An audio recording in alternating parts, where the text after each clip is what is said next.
नमस्ते friends, economics से session को हम लोग आगे बढ़ाते हुए आज कवर करने वाले हैं क्वेश्चन नंबर 1230 से। पहली बार चैनल पे हैं तो लाइक शेयर एंड सब्सक्राइब जरूर कीजिएगा। जीके के खास करके रेलवे के एग्जाम्स में जितने भी exam CLP, NTPC, group D, RPF constable सभी का संग्रह किया गया है और चैप्टर वाइज दिया हुआ है। इसमें हिस्ट्री, ज्योग्राफी, पॉलिटी सभी कंप्लीट हो चुका है। अगले 2 वीडियो में इकोनॉमिक्स भी कंप्लीट होने वाला है। अच्छे प्रश्न हैं, आप लोग लास्ट तक जरूर देखेंगे।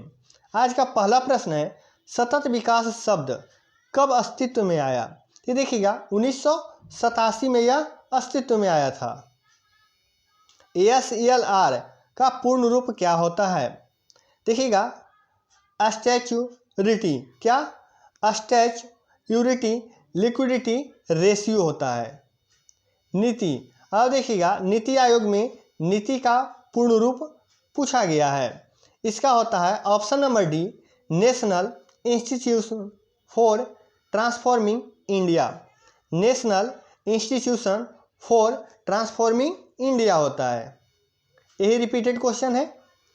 अगला क्वेश्चन देखेंगे, देश में दैनिक आधार पर गेहूं, धान, मोटे अनाजों को खरीद के संचालन की रिपोर्टिंग और निगरानी का विकास किसके द्वारा किया जाता है?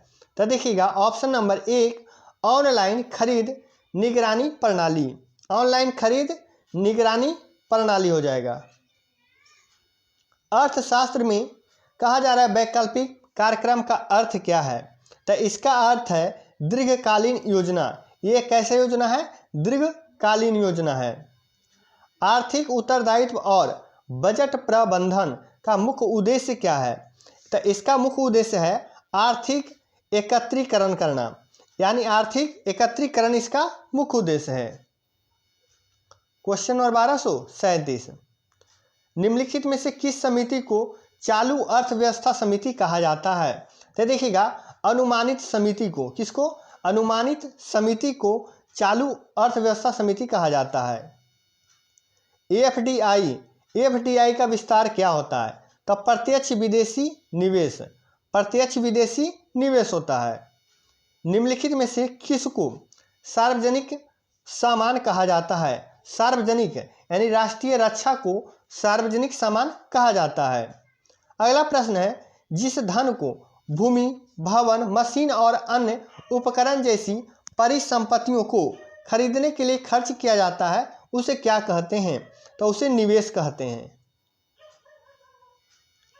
ई शासन, अब देखिएगा ई शासन में G2E से क्या तात्पर्य है? इसका तात्पर्य होता है गवर्नमेंट, ऑप्शन नंबर बी देखिएगा गवर्नमेंट ऑफ एम्प्लॉयज। क्या होता है? Government of employees.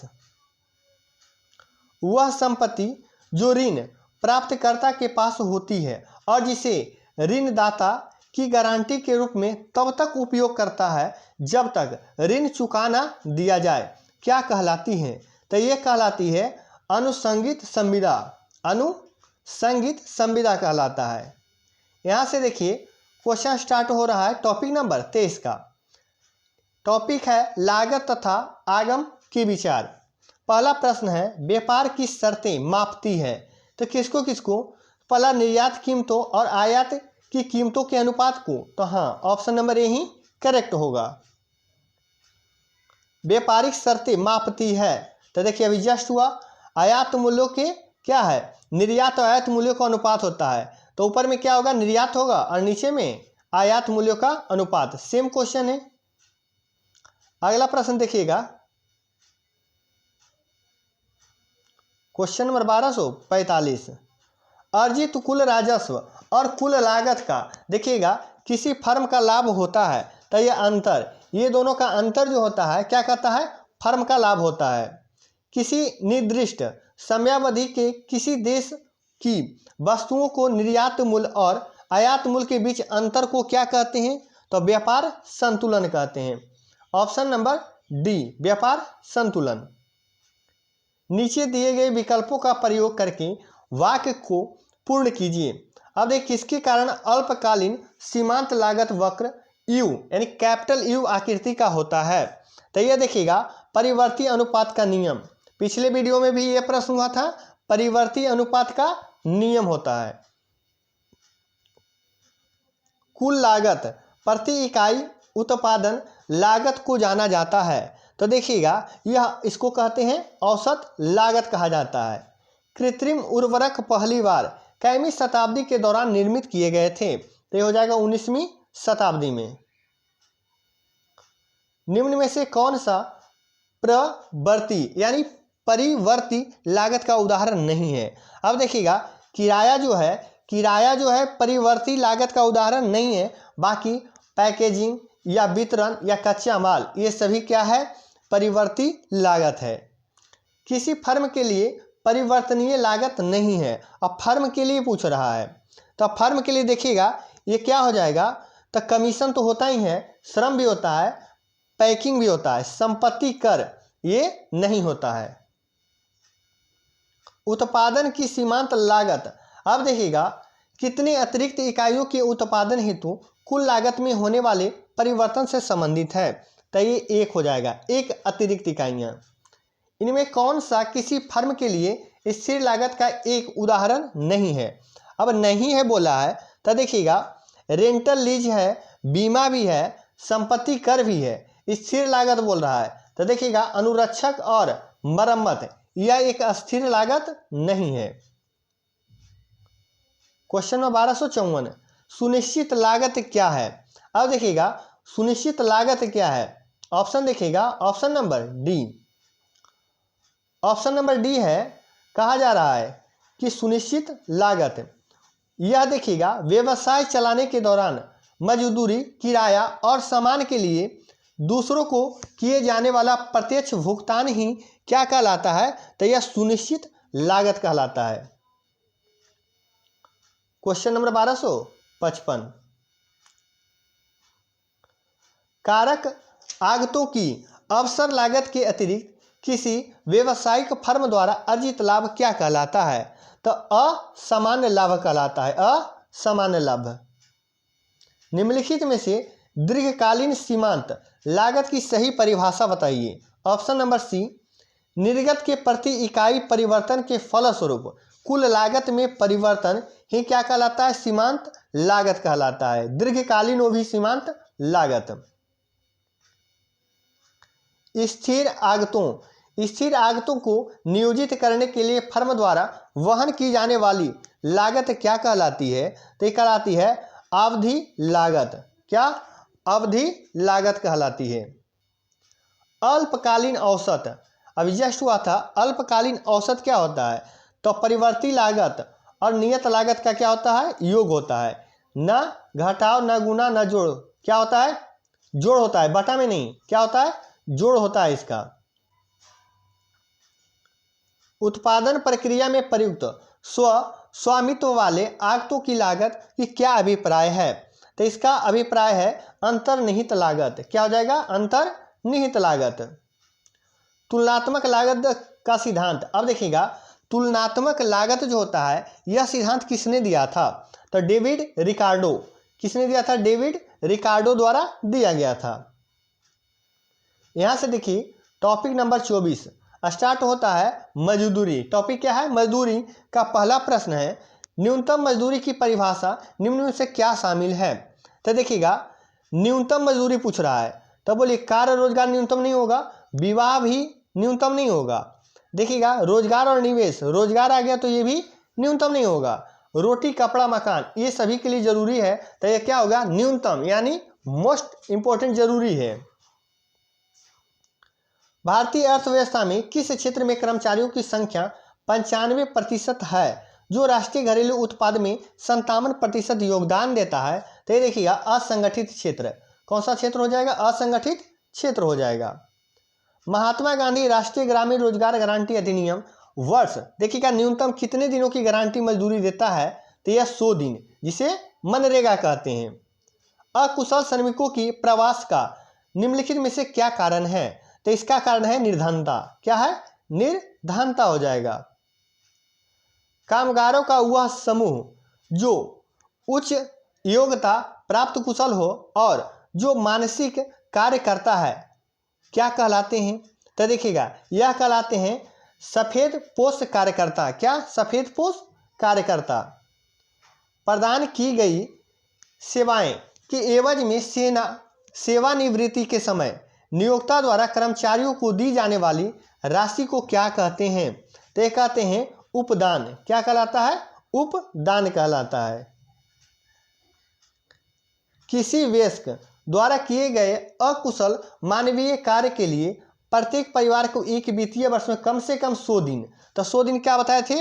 मनरेगा। तो ऑप्शन नंबर क्या हो जाएगा? डी। किसी संस्था या व्यक्ति से जुड़े किसी श्रमिक को नियमित रूप से वेतन का भुगतान किया जाता है तो वह क्या कहलाता है? वो नियमित कहलाएगा, नियोजित व्यक्ति अधीन नहीं कहलाएगा, नियमित वेतन भोगी कर्मचारी कहलाएगा। क्वेश्चन नंबर 1269, किसी संस्था या व्यक्ति से जुड़े किसी श्रमिक को नियमित रूप से वेतन का भुगतान किया जाना क्या कहलाता है? जस्ट अभी हुआ है, नियमित वेतन भोगी कर्मचारी। टॉपिक नंबर 25, सूक्ष्म एवं व्यापक अर्थव्यवस्था। यहां से देखिए, पहला प्रश्न है कि एक अलग संकाय के रूप में मैक्रो इकोनॉमिक्स के संस्थापक या जनक के रूप में किसे जाना जाता है? तो देखिएगा, यह जो जाना जाता है किसको? John Maynard Keynes. Option number d देखिएगा, option number d, John Maynard Keynes. Bandhan देखिएगा फाइनेंशियल, क्या है? बंधन फाइनेंशियल सर्विसेज लिमिटेड का मुख्यालय कहाँ है जो सूक्ष्म वित्तीय सेवाओं प्रदान करता है? देखिए यहाँ है कोलकाता।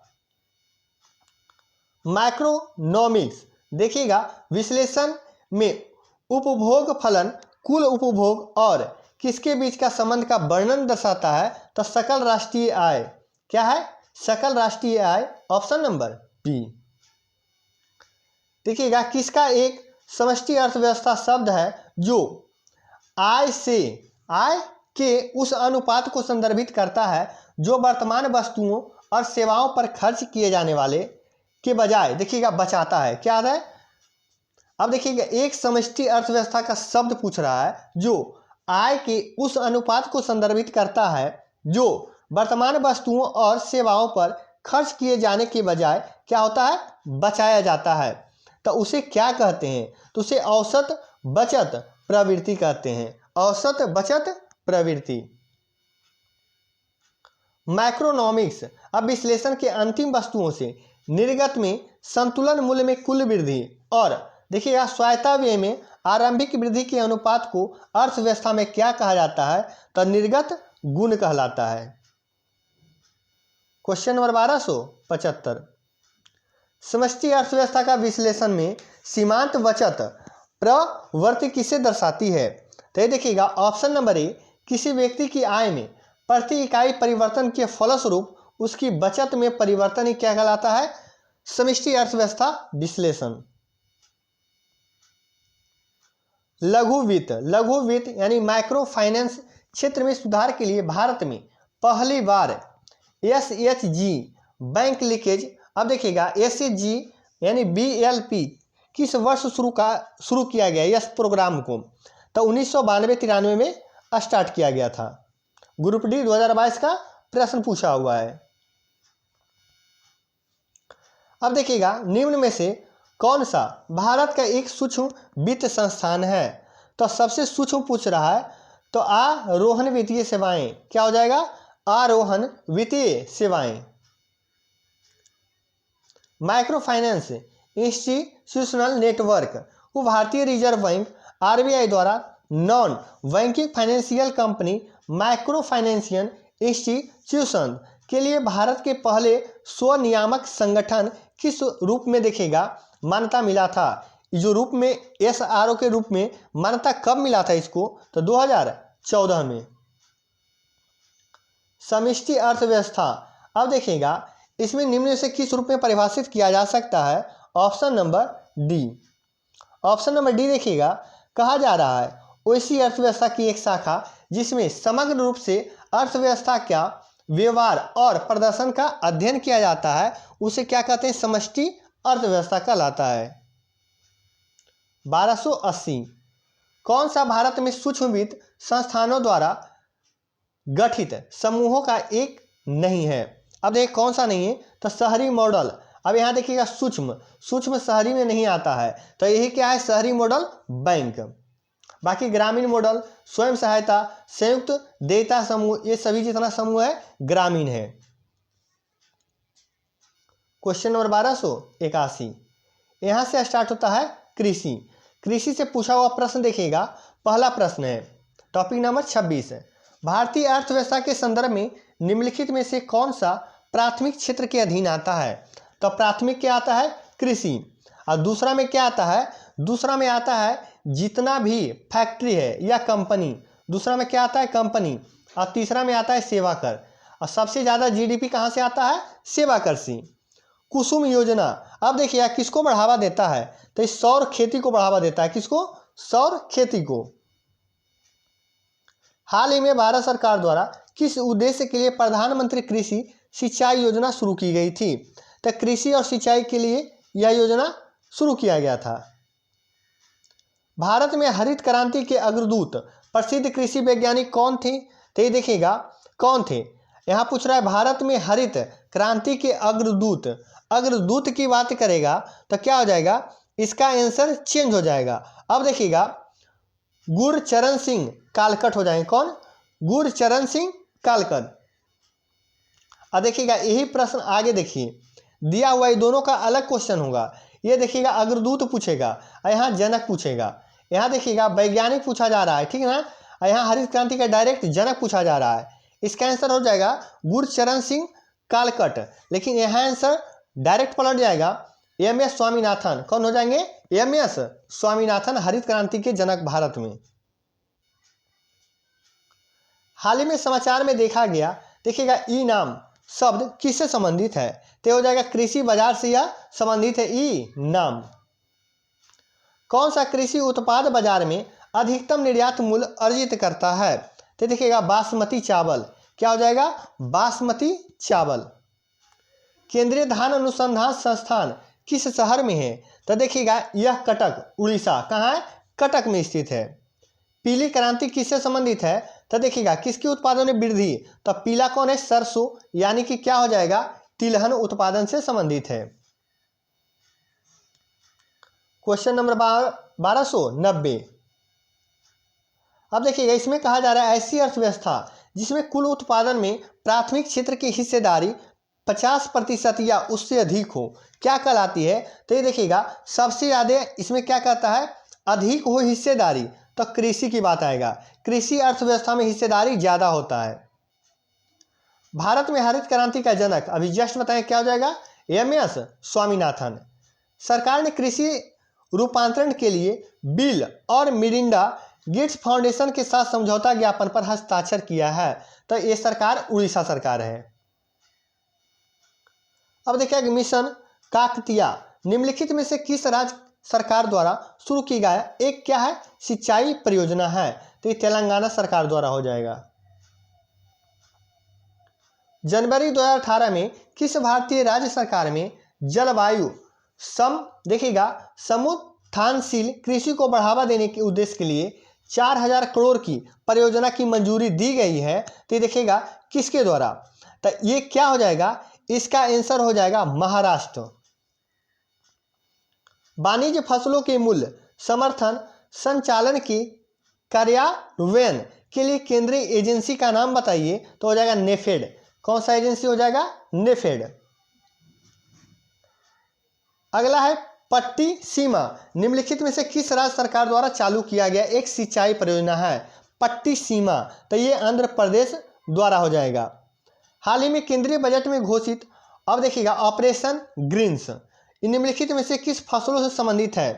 तो ग्रीन्स, अब देखिएगा आलू और टमाटर से संबंधित है। किससे, आलू और टमाटर से। क्वेश्चन नंबर 1298, कौन सा पौधा बायोडीजल या बायो ईंधन पैदा करता है। तो देखिएगा जैट्रोफा कैरकेस हो जाएगा। ऑप्शन देखते हैं,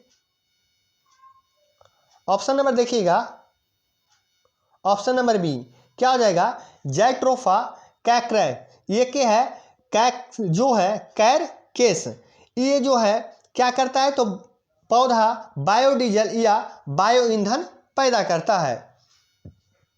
व्यापक फसल बीमा योजना स्थान पर राष्ट्रीय कृषि बीमा योजना किस वर्ष आरंभ किया गया था? तो 1999 में।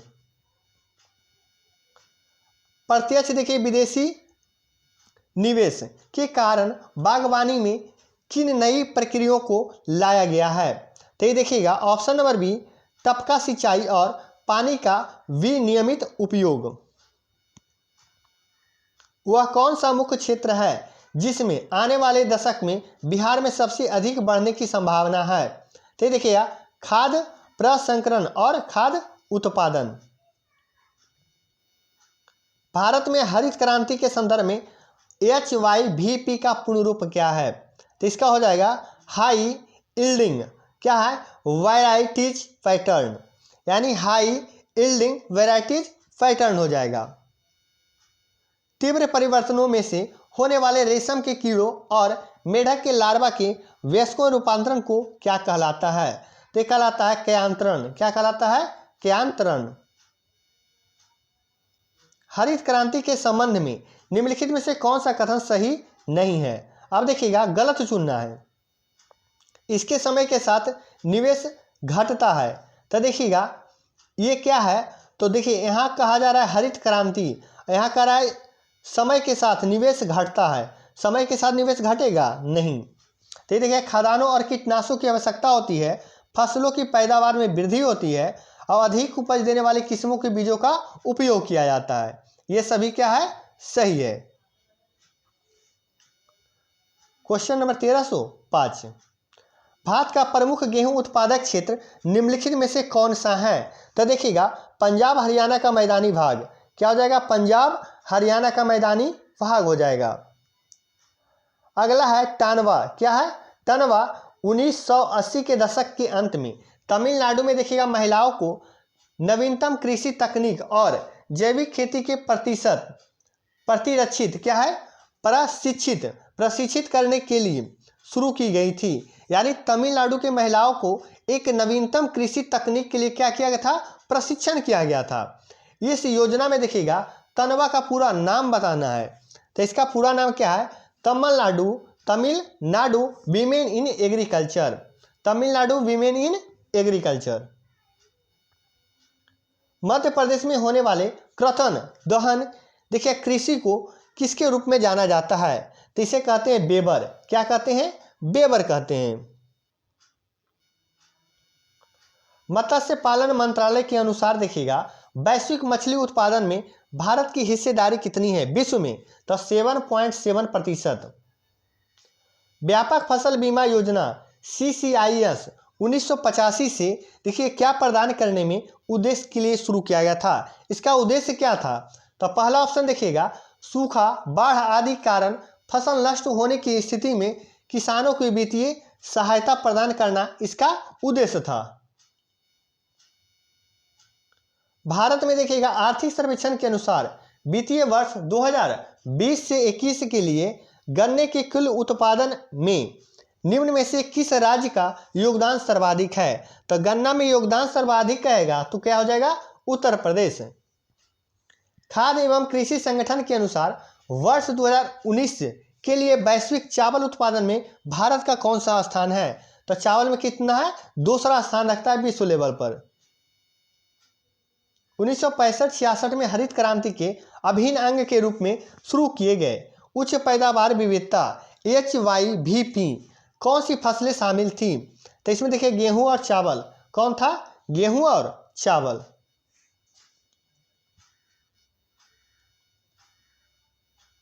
क्वेश्चन नंबर 1313, कौन सी देखिएगा हरित क्रांति की विशेषता है?